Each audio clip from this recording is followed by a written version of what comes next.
Hello and welcome to my YouTube channel. I'm Adam the Explorer and I'm one of the Dacia Duster Explorers.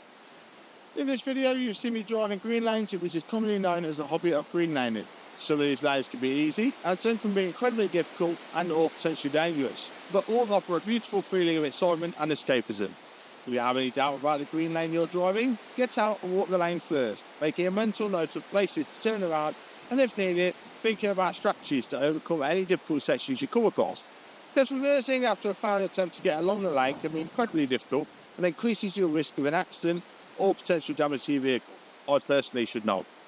We abide by the Green Lane Association Glass Code of Conduct for driving these lanes, and we respect all other users of these lanes, including horse riders, walkers and cyclists, as we all have a part to play keeping these lanes open for everyone.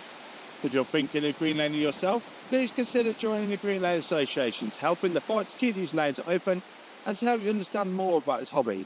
We also have the Trailwise 2 website, which will significantly aid in your planning.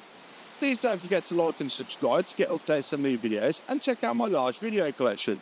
For more information, head to my website www.adamtheexplorer.co.uk and www.daciadusterexplorer.co.uk, which also has some tools to help you. And finally, thanks for watching, stay safe and enjoy your trips.